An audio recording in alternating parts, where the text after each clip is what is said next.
Good morning. This is Tuesday, February 8th, 2022, and we are in Senate Judiciary Committee. And just as by way of announcement, I think we're 4 weeks from crossover. So time is flying. And we have on the agenda S-166, an act relating to utility construction work sites and consumer protection. And we have with us Don Nelson, the Vice President of Technology for Velco, and Mark Scarratta. Thank you, sir. You're welcome. The General Counsel to Velco. As you know, at our last meeting in a redraft of the bill, we included Velco. Now we're going to hear why they want to be in the draft or don't want to be or don't care one way or the other. So we thank you both for being here. Mr. Nelson, please take it over.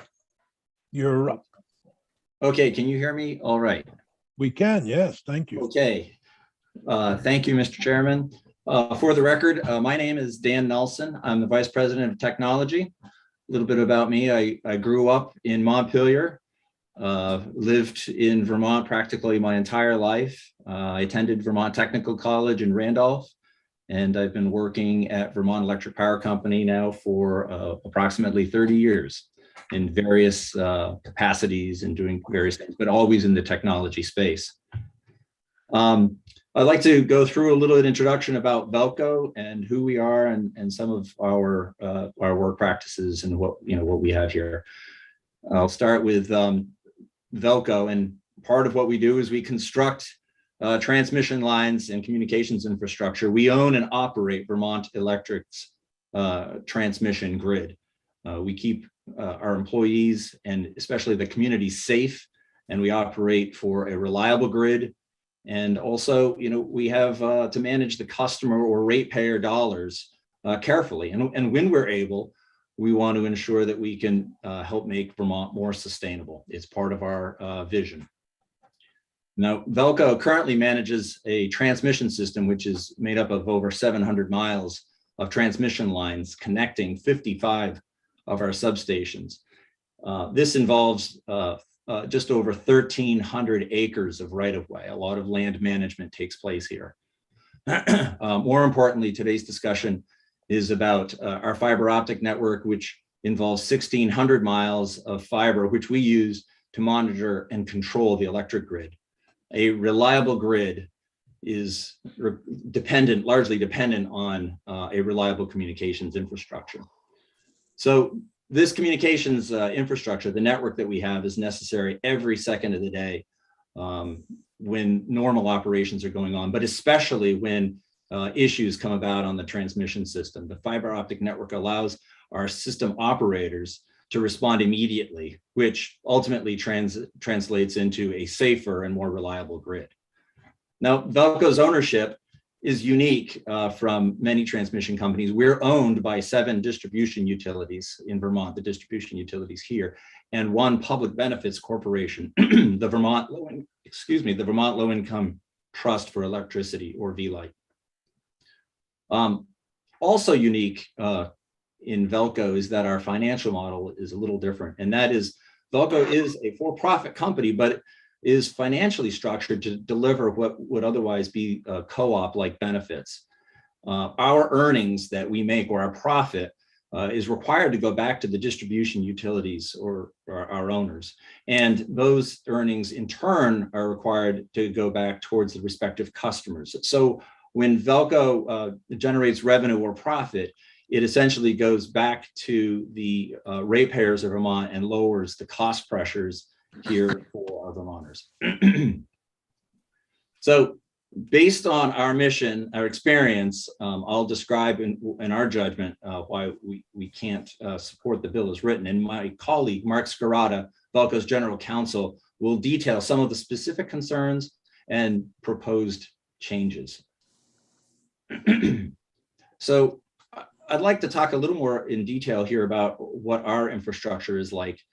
And I wanted to explain that, as I mentioned, the 1,600 miles of fiber that we have, which is mostly on Velco's transmission system, Right now, we're in the midst of adding another 800 miles for a project that we call the Fiber Grid Reliability Project. And this is to improve our communication in the most rural areas of the state. The grid is changing rapidly, and we need to get more real-time data from these remote areas for grid reliability and safety.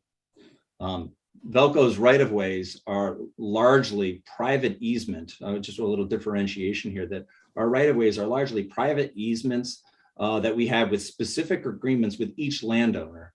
And I want to compare that in contrast to the public roadside right-of-ways commonly used by the distribution utility. So Velco's easements are generally quite different.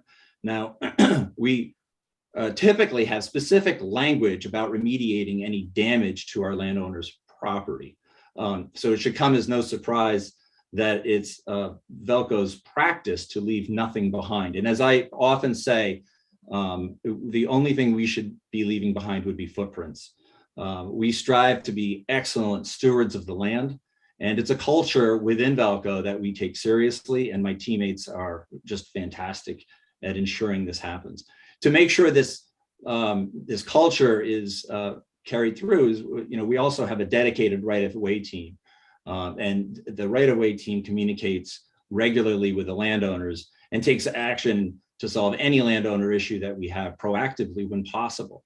So it's no surprise when you're constructing or doing maintenance on rural right-of-ways that we're operating heavy equipment. We may leave ruts or what have you. It's challenging, so things will come around, but we're always working to make sure that we have a great relationship, so that the landowner and the utility relationship is strong. When we're planning to go out an area, we commonly leave door hangers to let the landowner know we're going to be perhaps in your backyard or working throughout their property when that's appropriate.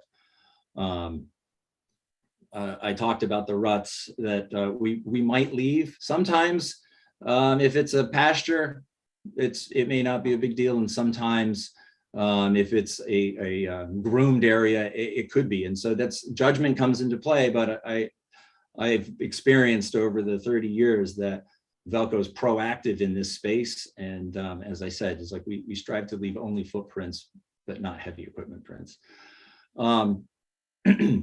So, it's about, this is about the people, and Velco is in the business of being a good neighbor. Our construction team, commonly we have, well, in all cases, we have a monitor or a project manager who comes through and checks on the construction practices, make sure things are going well. And as the project progresses, I would call it sort of like a quality assurance check. So as it stands now, the bill does not include transmission poles. However, there are situations where Velco is attaching under 3.700 to many of the rights of way to reach these rural areas. In those cases, the draft bill is broad.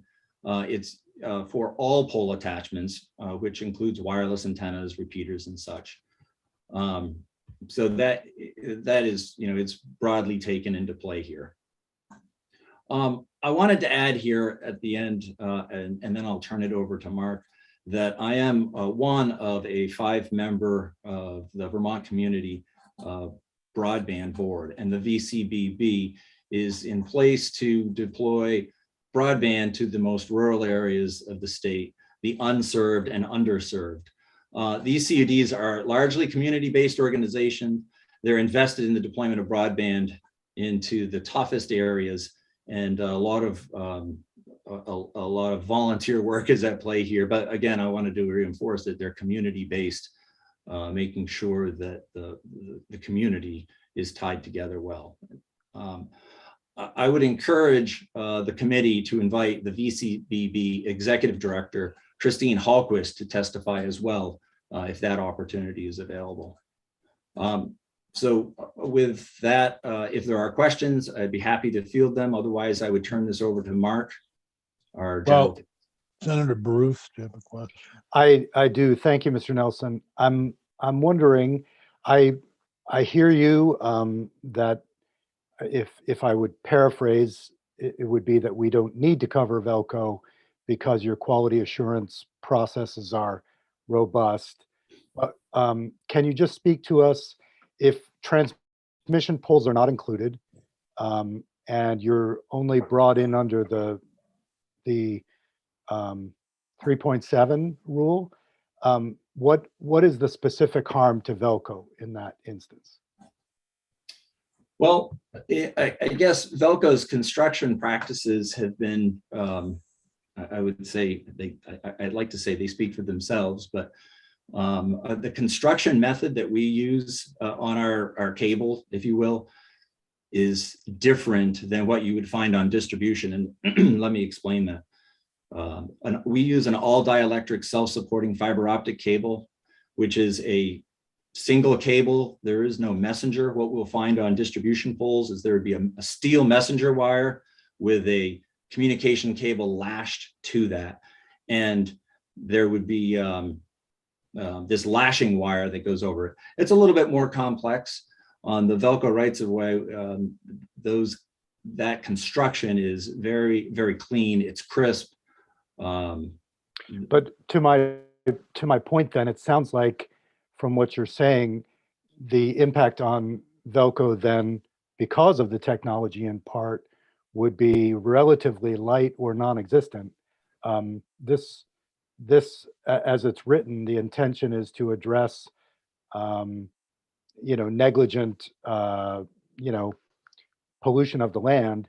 So it sounds as though, from what you're saying, your system would be so assured in terms of its quality that you wouldn't trigger this much, if at all. From the construction perspective, I would say that is true. I would let Mark talk to some of the specific language and the legal aspect to that. But from the construction perspective, I would agree with that. Okay. Yeah, I will cover that, Senator Baruth, in my comments. A lot of what you said is true, but there would certainly be some impacts for us, and I can cover that in my comments. Thank you. And if we're ready, I'll just jump in with the chair's Yeah, go permission. ahead. Great. The real issue is, should the transmission be included along with distribution? And you are the transmission. Yes. So I'll try to keep these remarks pretty quick. I know that your time is important, but I wanted to let folks know that I've been at Velco for 15 years. I'm the general counsel there. And I think it's relevant to my comments here that I was also at the Attorney General's office for 10 years in the Public Protection Division. So I understand the Consumer Fraud Act as well. And I think that's an issue for us here. So, and we understand the bill's objective and agree that all parties injured by unsafe work practices should be compensated. And perhaps even more important, those unsafe work practices should be discouraged in the first place. And as Dan described, and as I will describe a little bit more, we're already doing both of those in our transmission rights way. We're preventing and we're remedying. And I think the other thing is, in my experience, having resolved these claims, the one thing that the landowners are really interested in, or the injured parties are interested in, is a quick resolution.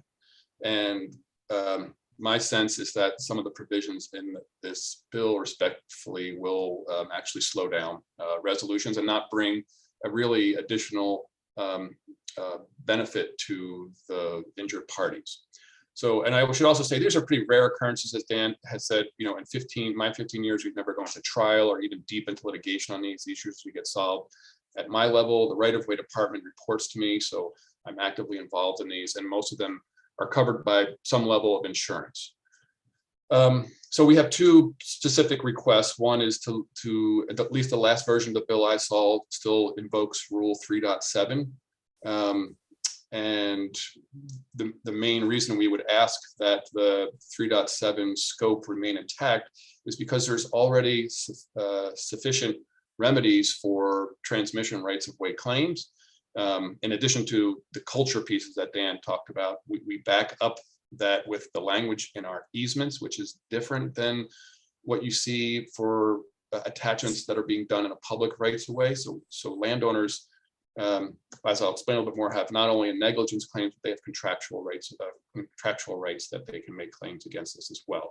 And then we would also ask that the senators consider deleting the consumer fraud subsection, or at least maybe in the alternative, exempting entities that are already subject to similar penalty provisions under the PUC's authority under 30 VSA 30.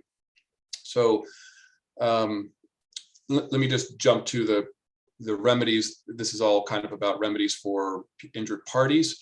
I wanted to really impress upon the committee here that our rights of way are different than other attachments. Our rights of way are subject to contracts, namely easements, and those easements contain in them specific provisions that say we have to use the area, be reasonable, have a reasonable use of the area we're in, and we have to clean up any messes and repair any damage to property.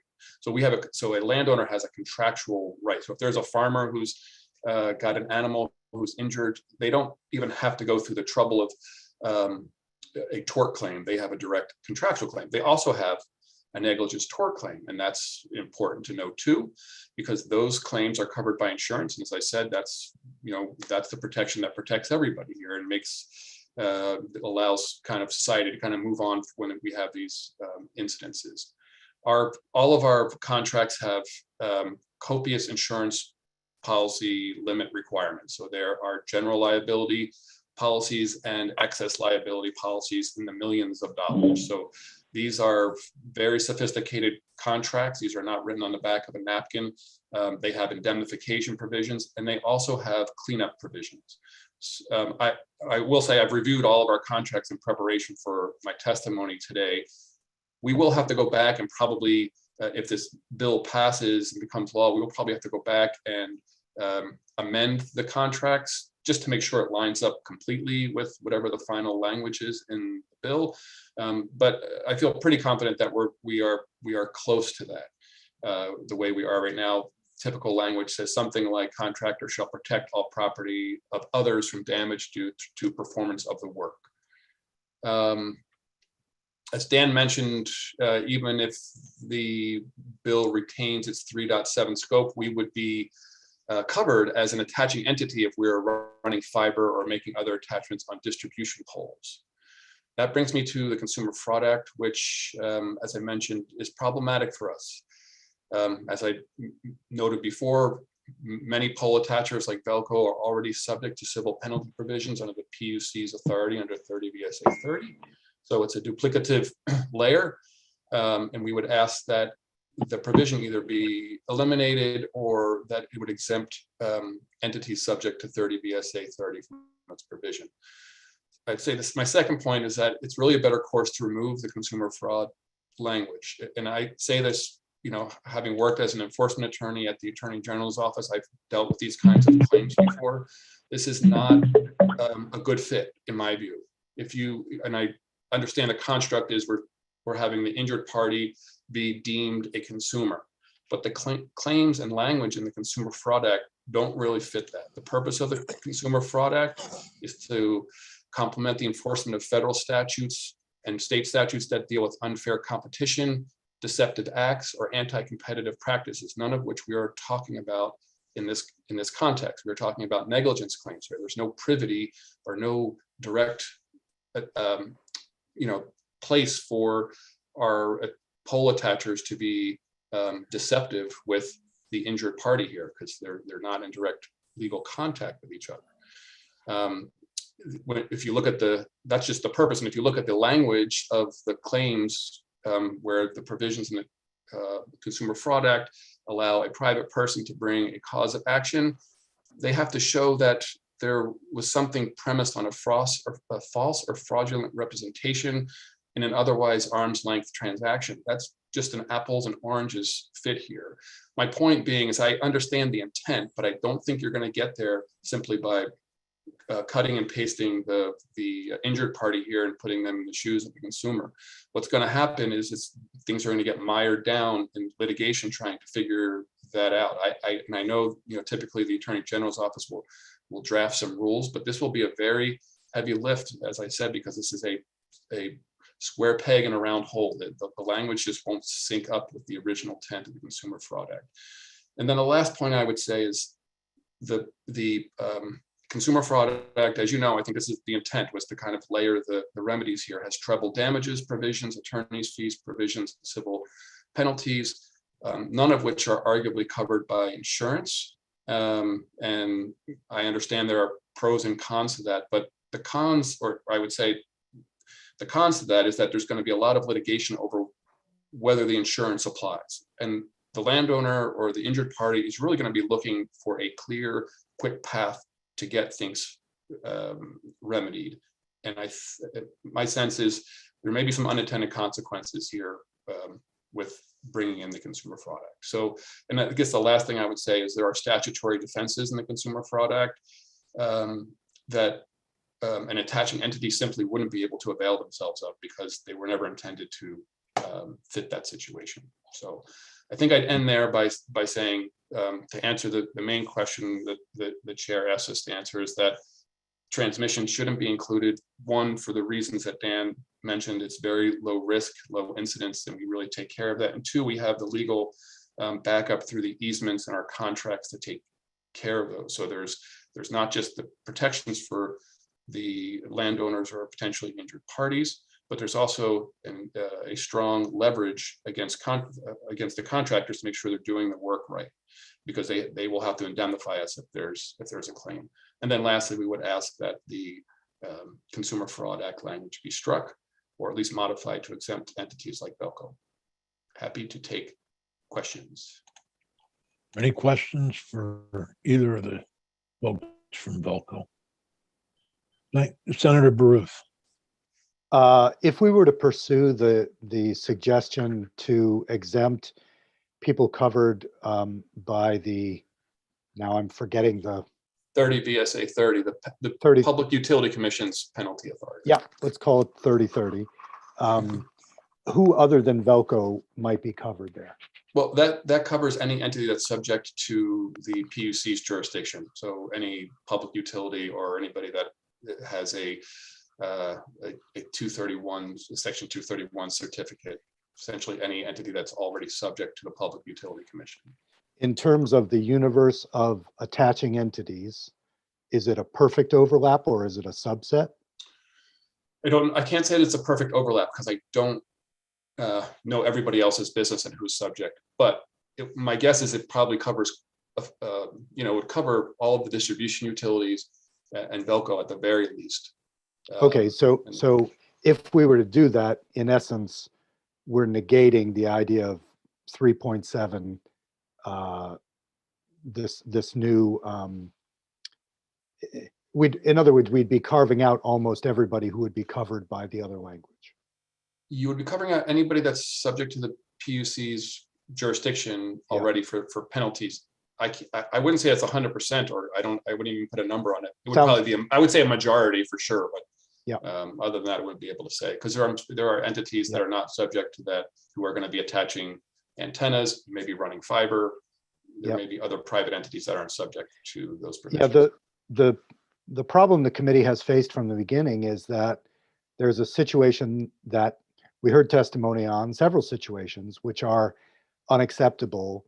The status quo doesn't seem to be able to remedy them. The status quo is failing to prevent the pollution in the fields, the contamination of the animals, the economic harm to the farmers. But in some of your testimony, what I'm hearing is essentially that we should trust the status quo because it's a system that's robust enough at this point to handle these issues, but that's in conflict with the testimony that we have. So it's a paradox. How do we change the system and produce better results for the farmers and others that are being harmed without doing some harm ourselves? So I thank you for your testimony, but I have to say I'm skeptical of the idea that carving everyone out at this point would be the way to go.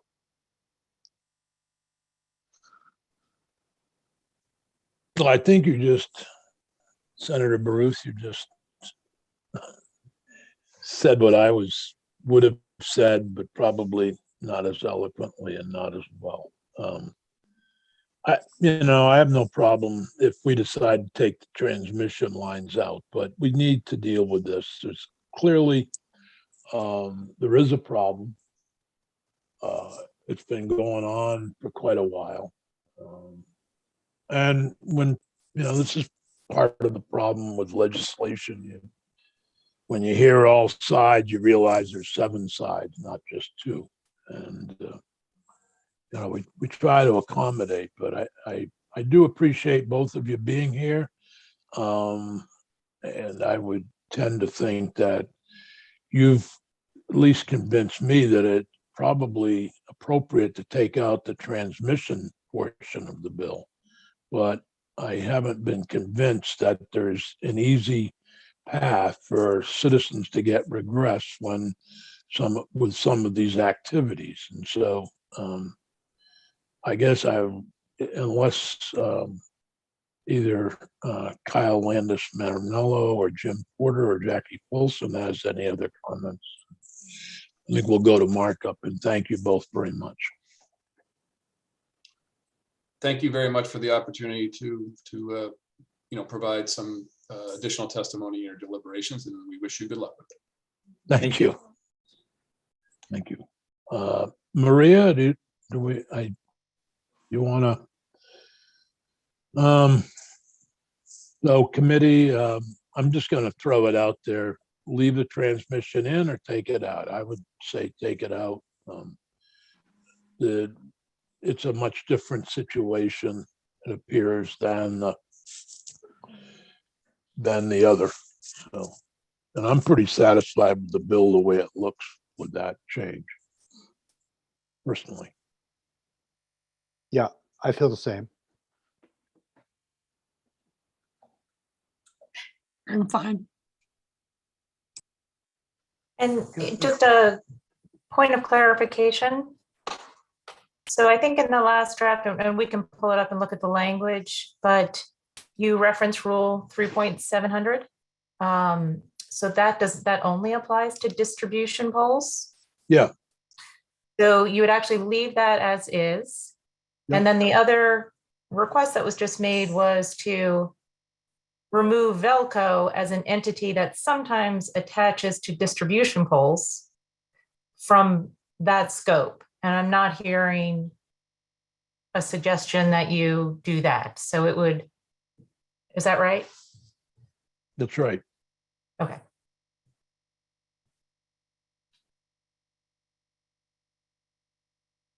But, I'm just speaking, if anybody on the committee disagrees, that's fine. I'm looking at draft 1.3. Is there an other draft?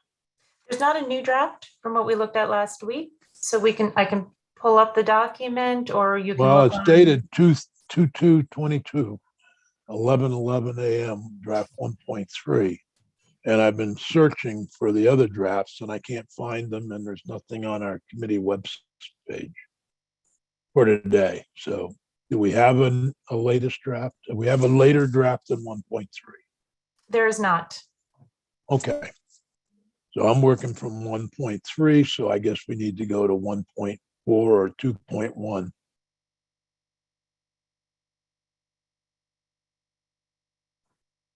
I'm sure I've completely confused myself. I realized I need to go get some extra strength Tylenol before the next issue. Would you like? Kyle, did you have a comment? Okay. Mr. Chair, just to clarify, I think Maria was saying this earlier, that the current draft as it's worded now does not include transmission. So Right. Yep. Okay. Thank you for that. Anybody else? Okay. Well, I'll just throw out there, I thought Philip had articulated the issue very well. He's in prime articulation mode this morning. But the way that I heard the testimony this morning, the reason that Velco does not wish to be roped into this conversation is because they believe their practices already meet the expectations. I suspect that they probably do, but I'm still scratching my head wondering why, if something were to happen in a pole situation that involved a transmission line, why this language would be hurtful to them. And I don't really feel like it rises to the level of specifically excluding them from this conversation. I'm going to go along with where the committee wants to go. I thought that the initial intent of the bill was to protect those folks whose land was actually impacted. I understand that the committee wants to get something out and is willing to narrow the language down to exclude transmission lines. My fear is, as we continue developing generating facilities and new transmission lines are brought into play, that assuming that Velco continues to do what they're supposed to be doing, that's all well and great, but should something happen that is not the case, I am somewhat concerned as to why they would believe they should escape any liability whatsoever under this particular statute. Hopefully that day will never come, and I'm not going to fall on my sword for this particular decision, but I will register that there is an ongoing concern for those who have poles on their property that do not know how to distinguish between a transmission pole or a distribution pole. All they know is they've got a problem on their property. My understanding is that when they are distribution, they would come under this. But when they are transmission, they wouldn't. And part of the reason for the difference, to me anyway, was the fact that they have contracts or easements with landowners whose path they cross with their transmission lines. I would be very surprised if those same easements didn't fall into the distribution lines. If Well, you've got a but pole on your property, there's an easement across your property line. no, but these, well, that may be, I don't know. So I'm glad the bill's going to finance after it leaves here. We can sort that out. But to me, there was no easements in the cases of the farms that brought this bill to life.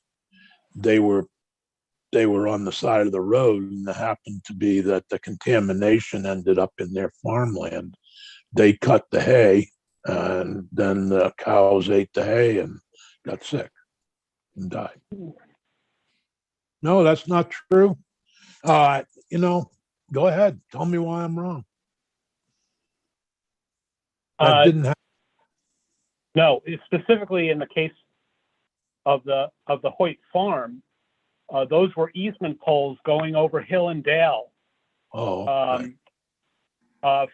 connecting.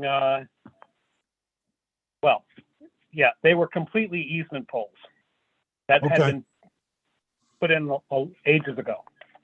They were transmission. No, I mean, they were easement right. poles for the electric and telephone. Okay. Thank you. I was wrong. Thank you. Stand to be corrected. Cows did die, right? Yes. Yes. Okay.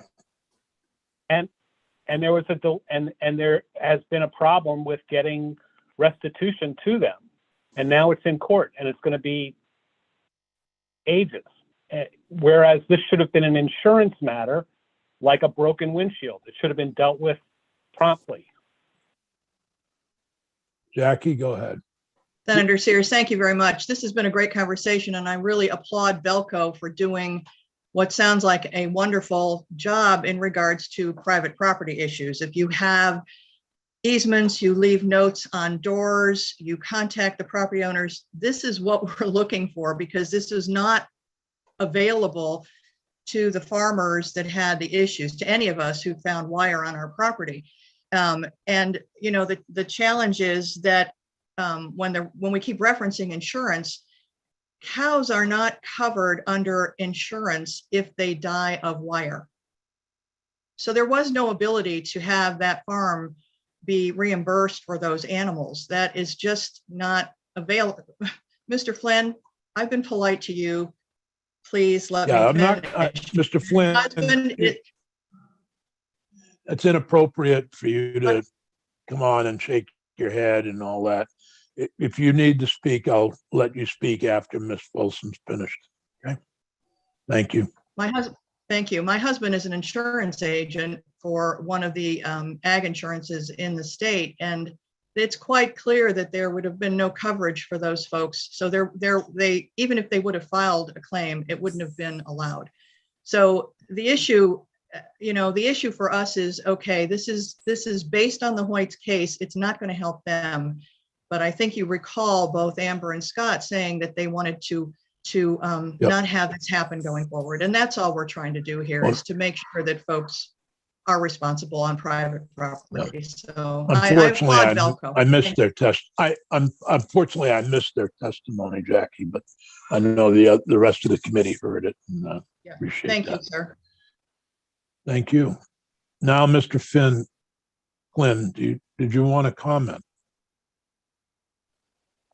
I guess not. Okay. Yes. Go ahead. Okay.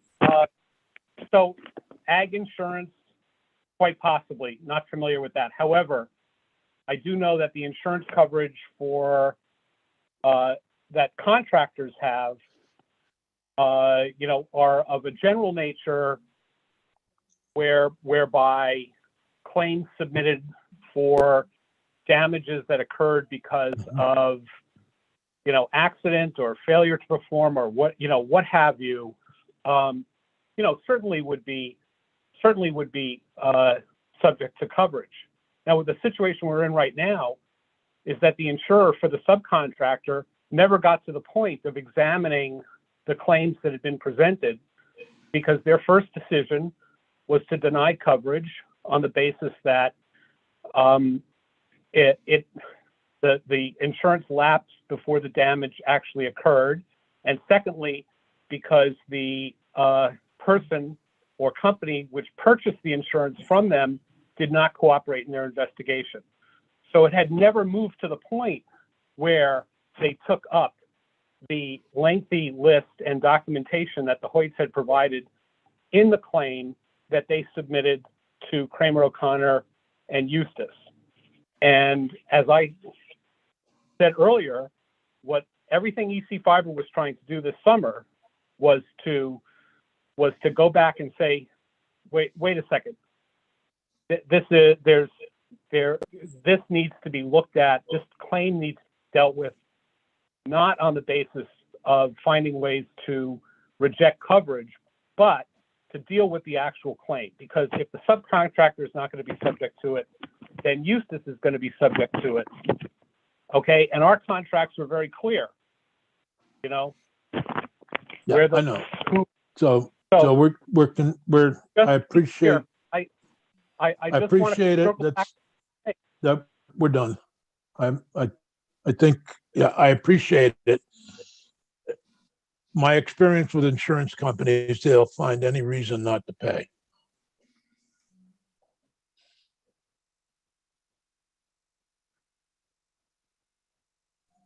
Except if it's glass.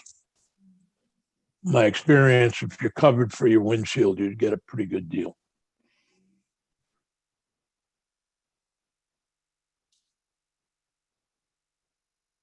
But then again, other than auto insurance, we don't cover insurance in this committee.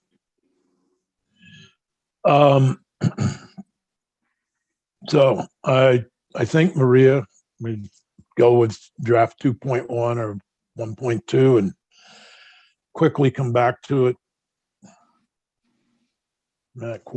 Would quarter 12 work for you? Sure. Okay. Sure. Why So don't we- I'll basically take the draft that we reviewed with the highlighting, the revisions and changes, clean that up, get you a clean Yep. copy. We'll go through it and make sure it's what you're looking for. Sure. Yeah, is that okay with the committee? Thank you all very much. We'll come back to this bill at 11:45 today. And now we'll move to about 20 minutes, 10 minutes of, it's 20 minutes after. So we're going to move to criminal threatening. Thank you, everybody. I'm going to sign off Thank when you're you. done with us. Take care. Thank you. Yep. All right. So Ben, we have a draft, new draft of criminal threatening. And we won't have as much. Oh, is Ben here? Uh, I don't see him. I don't see him either. Good question. Yeah. We lost Ben. I'll get him. I can get him in 2 minutes. Okay, well, that's all right. That might give me time to go get some extra strength Tylenol.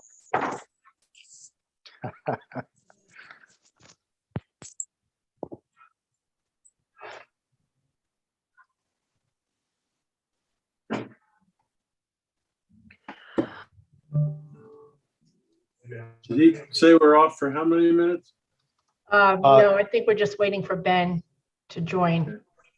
Dick's just gone to get some aspirin. Actually, that sounds kind of good right now. Here he is. Ben's coming in now.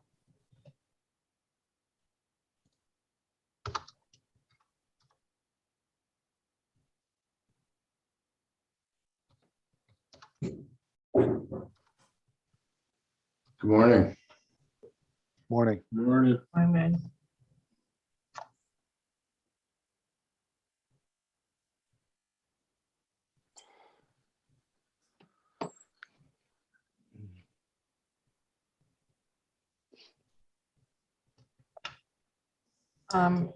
Senator Sears, I just want to make sure, are we still going to, oh, he doesn't have his thing on, sorry. Wait.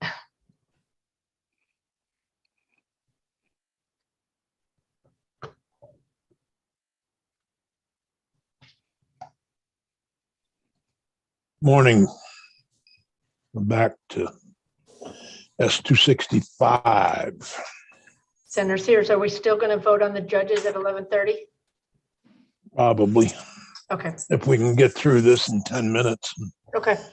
then we can do our, I don't know, Peggy, when's next time we schedule for 265? Thursday morning from 9 to 10:15. Good. All right, so why don't we just walk through the walkthrough, and then if there's questions, we can try to do that. Oh, somehow I cut myself off. Okay, Senator Sears, I'll go ahead and share my screen if. Yeah, that's fine.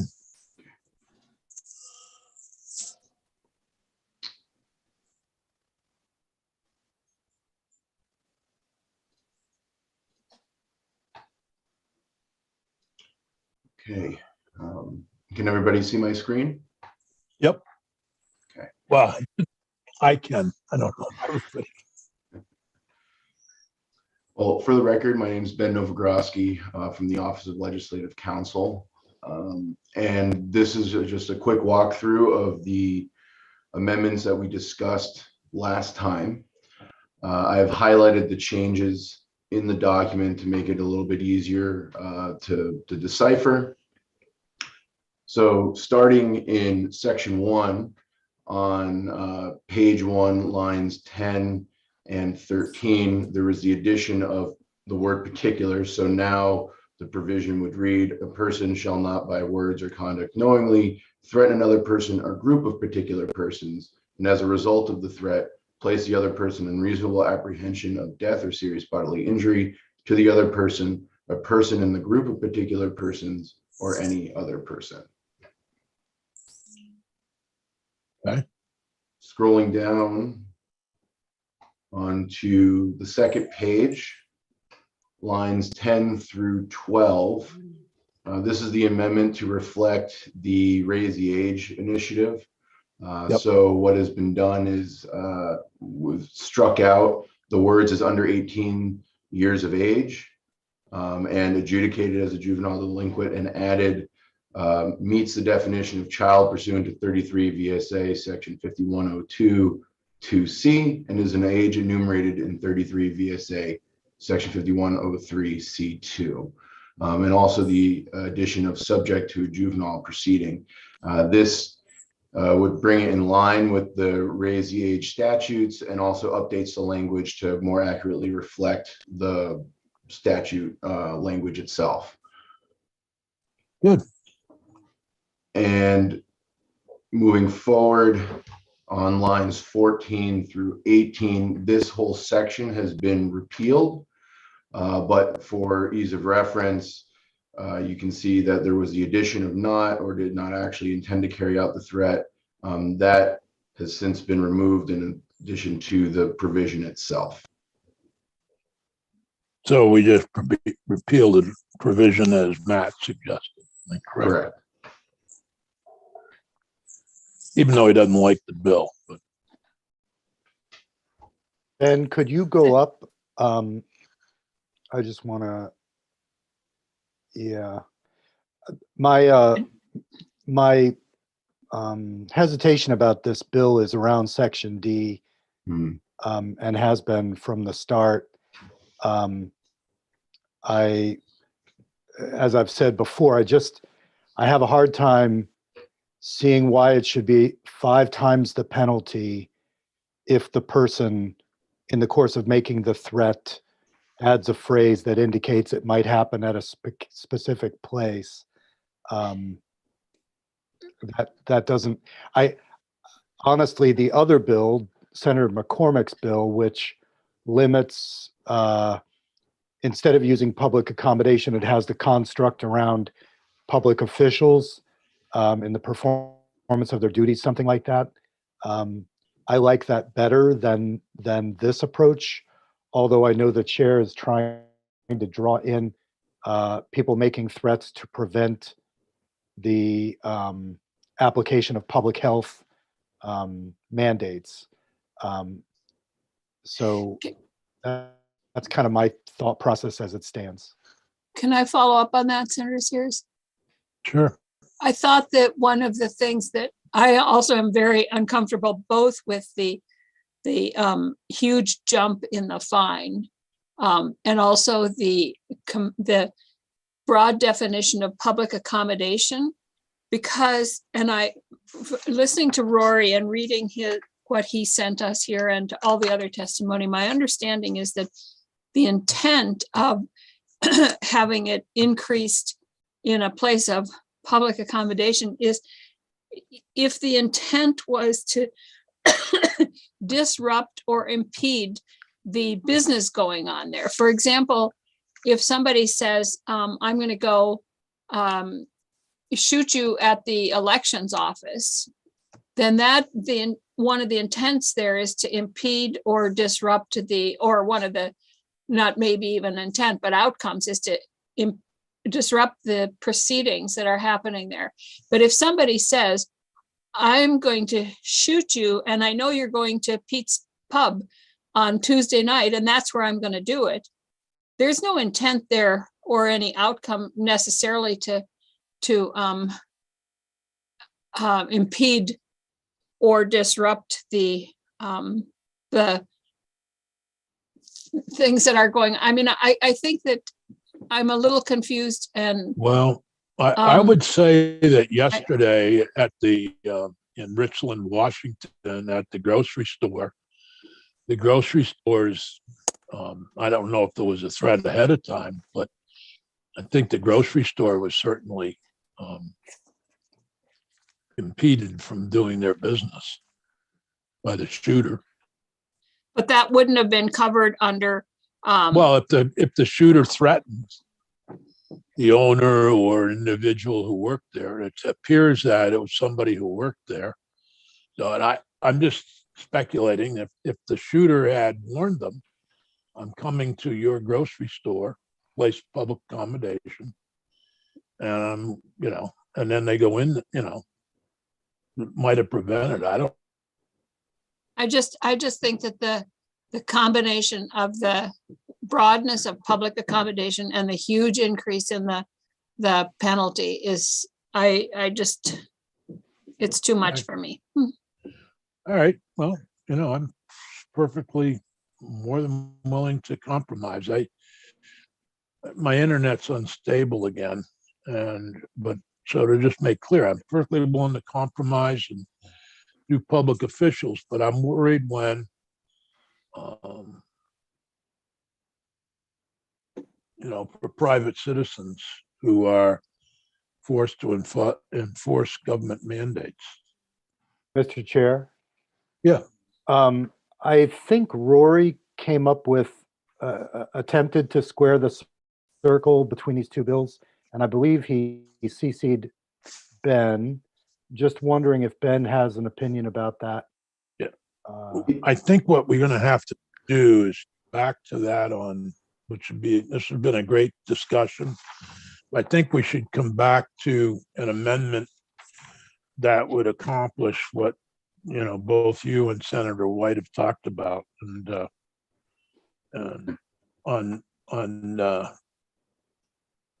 Thursday morning. Just a reminder, I won't be here Thursday and Friday, Mr. Chair. Oh, okay. And that doesn't mean the committee can't take it up. It just means I wouldn't be able to vote on it. Senator Okay. Sears, if I may, yeah, Senator Baruth was correct. Roy Tebow did forward some language, and I've considered that. And I've also, in anticipation of today and Thursday, have crafted a few different approaches depending on the direction that the committee wants to take. It can be a person-based approach, a location-based approach. We can make certain carve-outs from the definition of public accommodation, if that's an approach we would like, the committee would like to take. And so what I can do in the interim is perhaps, you know, send those proposed or those different approaches to the committee for your consideration leading up to Thursday. Okay. That I think what I'm hearing from the committee, there needs to be some connection with a government mandate. Is that what I'm hearing? For the public? No, that isn't what I was thinking. That Okay. Well, Yeah, I wasn't thinking, well, the public health mandate, one aspect, but people who are engaged in the business of you know, government or elections, in Senator McCormick's bill, there's a focus there, and maybe that focus needs to be broader or narrower, but it seemed an approach that I was more comfortable with. Okay. Well, we'll try to. All right. Well, we'll look at Rory's amendment, and Senator Baruth, since you're not going to be here, if you have any thoughts, let us know. And Okay. On the issue, and we'll try to accommodate everybody, and we won't take a final vote on it until next week if you're not here.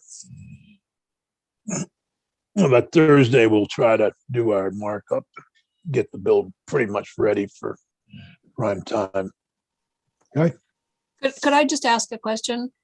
And maybe Sure. Ben can answer this either now or later. The example that you gave about the grocery store, Senator Sears, would that not have Yeah. been covered under reckless endangerment or aggravated assault or one of those other statutes? Well, Senator White, it depends on the specifics of the situation, really. But you know, I think really what we're talking about here are these threats where there isn't a direct connection, where the threat can be acted upon immediately, where they're actually present. So potentially that wouldn't be covered. And I point to Rory Tebow's the gap analysis that he made on his slide. I think is helpful or instructive about those various situations. But there also are situations where it could be covered. I think it just depends on the ability to execute on the threat and your ability to complete the conduct. Thank you. Yeah, my example may be a poor one because the shooter did carry out. I don't know if there was a threat ahead of time. If there had been, that's the question. All right. Okay. Thank you, Ben. And we'll move on to votes on the Superior Judges. There's 4 Superior Court judicial nominations. They are Judge Zone's with us if we have any questions about them. But the first one is, and I don't have them in any order other than the way we took them, is Judge Heather Gray. Is there any discussion about Judge Gray? I guess I would entertain a motion to report favorably Judge Gray's confirmation. Senator Nitka has moved that we report favorably the nomination of Judge Gray to be a Superior Court judge. I don't have actually the terms of office, but we probably would include those in the motion if we had them.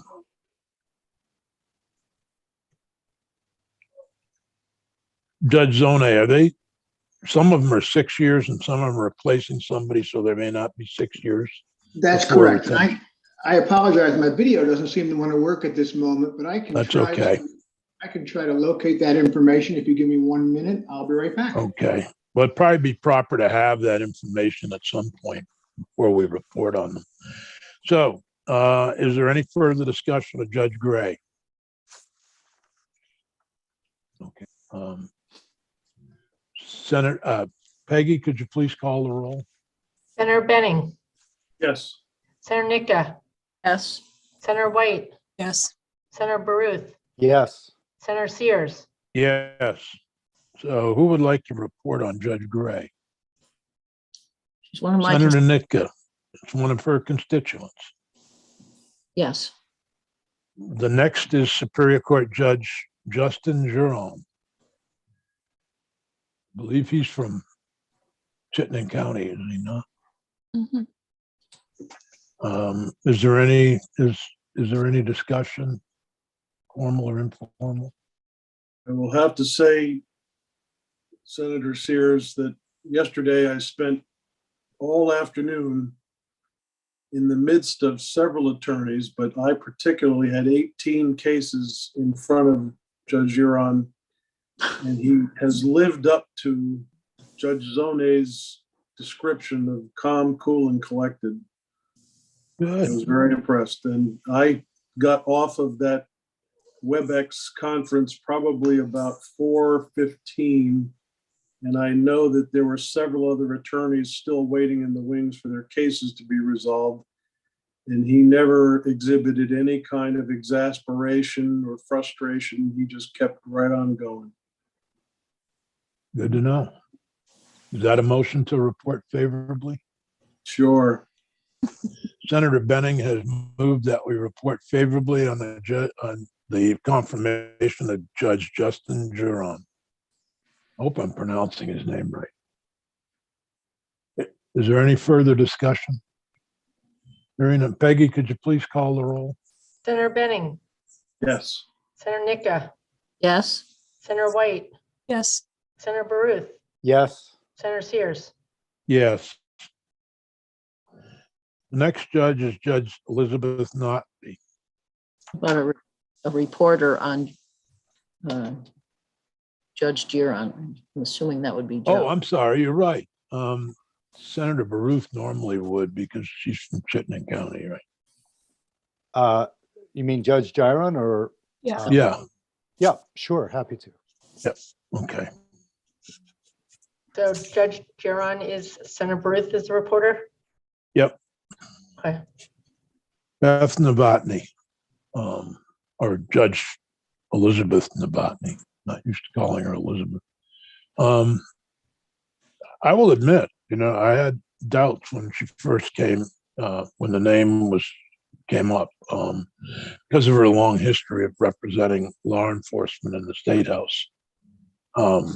But she convinced me during the confirmation hearing, and I will support her nomination. But I was impressed with her thoroughness and willingness to be involved. So, other Senator White. I will move it, but did not know, and it was fun to hear and find out that she was one of the people involved in the Paul Lawrence scandal. And that was, it was a long time ago. And so I was interested to hear that. Involved as a criminal, no. No, she wasn't involved as a criminal. She was involved in trying to root him out. Trying to root him out, right. I think we need to be clear on the, yeah. Somebody's listening in. Oh, they're making a judge or somebody involved in a scandal. Right. Yeah.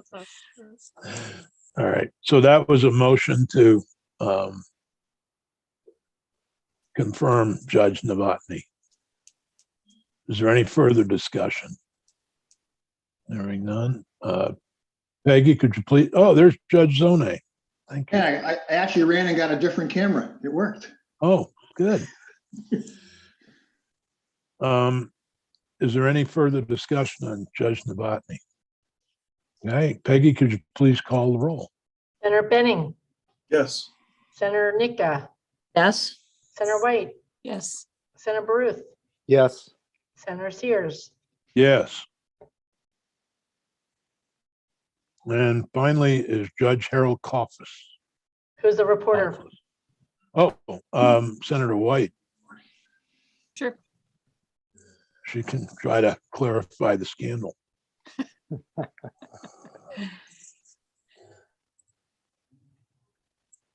If you're willing to do that. I am, thank you. Judge Coffis is in Rutland County currently. Is that correct? Correct. All right. Is there any discussion on Judge Coffis? Any comments?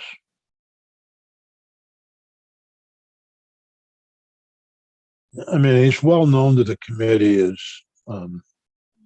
representing the Vermont State Police, being in the traffic court. He was frequently here talking about traffic court. And, I don't think there's anywhere where you get more complaints than traffic court, probably. were people lying? Yeah. Maybe all over the place, but certainly. Yeah.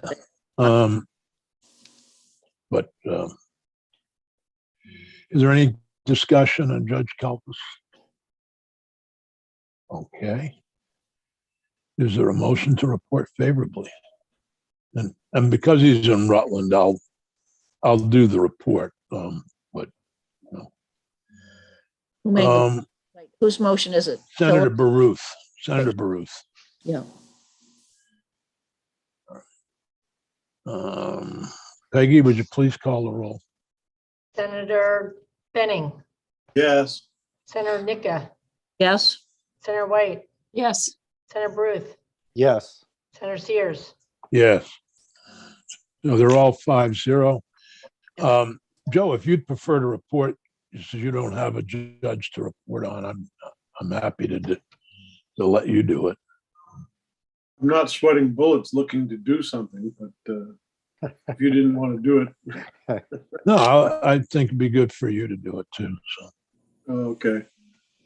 All right. Senator, I have the dates for each term. Oh, for good, the good. judges. Yeah, if you could, that would be helpful.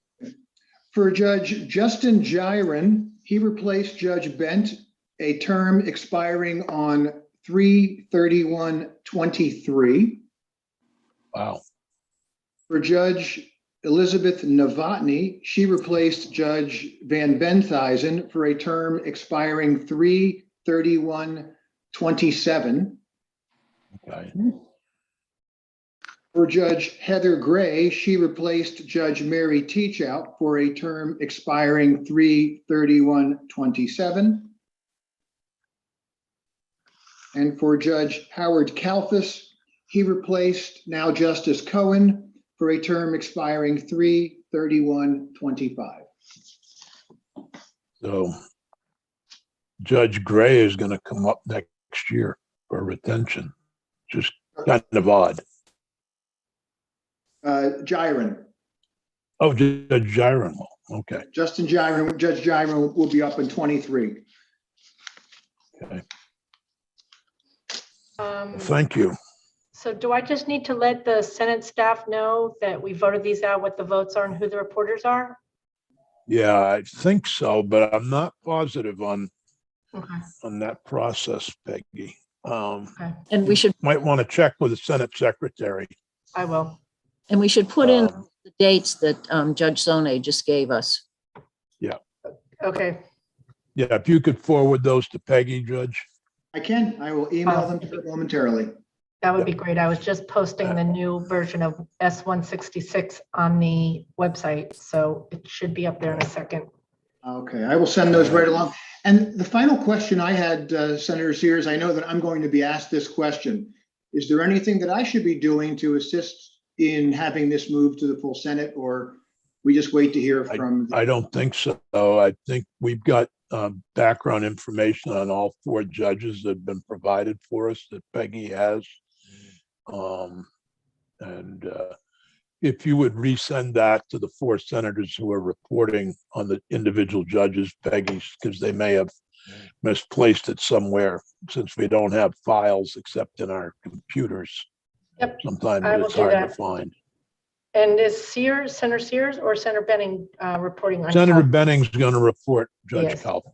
Okay, got it. I will send the two guys. And just for, in general, these will come up, when will they come up? A week from this Friday or this Friday on the floor? I would think a week from Friday.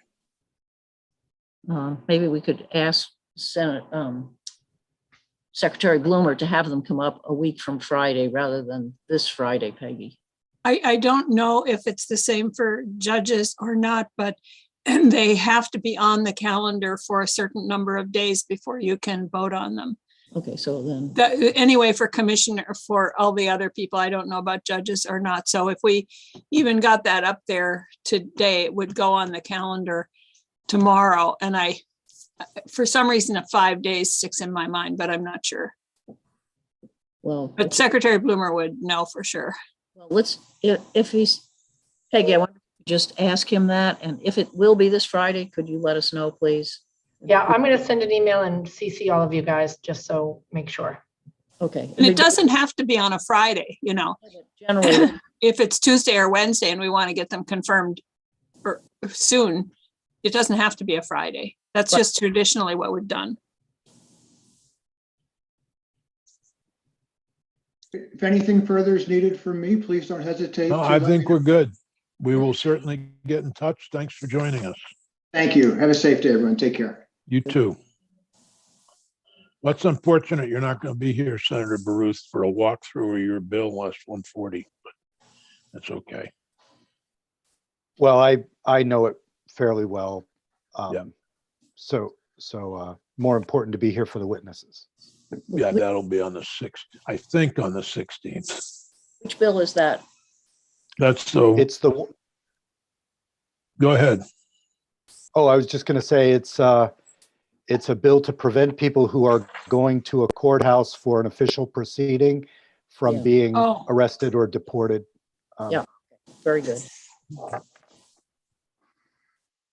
Okay, we have S-166 draft 2.1 or something. 1.3. And it's on our 1.3. Thought we already had 1.3. So you do have 1.3. You review that and it showed all of the revisions and highlights. I think the decision you just made is to basically incorporate those. What I've presented is 1.3. It's a clean copy or final draft. Okay.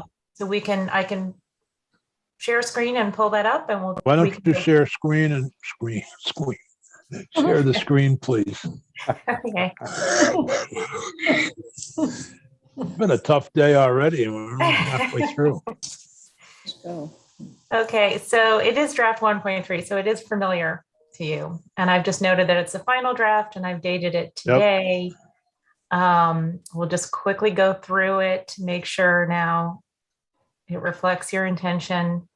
The big issue that was discussed today, so the attaching entity is still those entities that are subject to Rule 3.7. Again, 3.700 does not apply to attachments to transmission poles, only to distribution poles. So Velco would be covered, but only if it's attaching facilities to a distribution pole. Right. Okay, so that is the scope. The other changes that we reviewed last week were just not limiting it to only fiber, but to any facilities consistent with what's already covered by the rule. A reference to existing penalties or remedies. With respect to the Consumer Protection Act, I just want to respond a little bit to some of the comments that Mr. Scarata made. The intent of this language is basically to say that if you violate the safety standards and you cause injury or harm to a person, you basically are entitled to all of the enhanced enforcement and remedies under the Consumer Protection Act. So you're defining the conduct and you're saying all of that enforcement machinery that's under the act would be available to the consumer, the attorney general, et cetera. So, and that's this pretty common way of stating that is what I have here. If there's any confusion about that, I can follow up with Mr. Scarata and we can deal with that, I'm sure, either on the floor or in finance. But I just wanted to say that I think this doesn't, it's defining what the conduct is. There isn't another allegation of fraud that needs to be proven. In any event, I just wanted to briefly note that. No, thank you. And so those were pretty much the changes that we discussed last week. And otherwise, the bill should be very familiar to you. Yep. Okay. Is there any questions on the bill, or could Maria stop the screen share? Okay, good. All right. I'm comfortable with what we've got. It may not be perfect, but it should provide some relief. Any further discussion? I know Senator Bennings. Yes, Senator Bruce. I don't want to preempt discussion, but I would make a motion to report 2.1 favorably. Senator Bruce has actually, moved that. Mr. Chair, would we be moving it to the floor, or would we be transferring it with report intact? Well, I think we would move it to the floor, and I don't know if it automatically goes to finance or if we need to move that it go to finance with the report of the Senate Judiciary Committee intact. I'd have to check with Senator Bloomer, or if Peggy could check with Senator Bloomer when she, does the thing. Secretary Bloomer, excuse me. Can you tell me what I need to check? Sorry, I was doing something else. Will it go automatically to finance, or do we move to send it to finance?